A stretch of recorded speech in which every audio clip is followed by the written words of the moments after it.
இந்த அரசுக்கு எதிராக ஒரு பெரிய வியூகம் வகுக்கப்படுகிறது. இப்போ தலித்துக்கள் கிறித்துவர்கள் முழு அதிகாரத்தை நோக்கி நகர்றாங்க.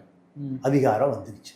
ஆர்எஸ்எஸ்னுடைய சித்தாந்தத்துக்கு எதிரானது, சனாதனத்துக்கு எதிரானது. எந்த தலித்து அரசியலை கிறித்துவ அரசியலை ஒழிச்சு அழிச்சு 1000 வருஷமா குழி தோண்டி புதைச்சி வச்சிருந்தோமோ அதெல்லாம் இப்போ துளிர்த்து மரமா செடியா ஆலமரமா வேர் பிடிக்க போகுது. ஜெயலலிதா வந்தா அது முக்குளத்தோர் கட்சி, எடப்பாடி வந்தா கவுண்டர் கட்சி, இப்போ விஜய் பாறையர் கட்சின்னு சீல் வைக்க போறான். இது அவருக்கு நெகட்டிவா முடியாதா வருங்காலங்கள்ல? நீங்க இதுக்கு எதிராக இருக்கிற முறை ஒன்று சொல்லுவாங்க, நான் தலித். அது ஆர்எஸ்எஸ் வேணுமே செய்வாங்கல்ல, இயற்கையாக அது நடக்குது. இப்போ சவுத்தில் விஜய்க்கு ஓட்டே இல்லை, பார்த்தீங்களா?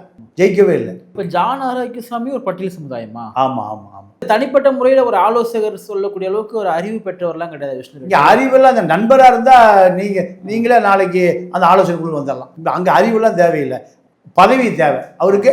இப்போ எப்படி முதலமைச்சருடைய அரசியல் ஆலோசகர் அஸ்ட்ராலஜி ராகன் பண்டிட் தூத்துக்குடி கிளிசோசியம் பார்த்துட்டு இருந்தார். நான் நானே பல இடங்களில் சொல்லியிருக்கேன்.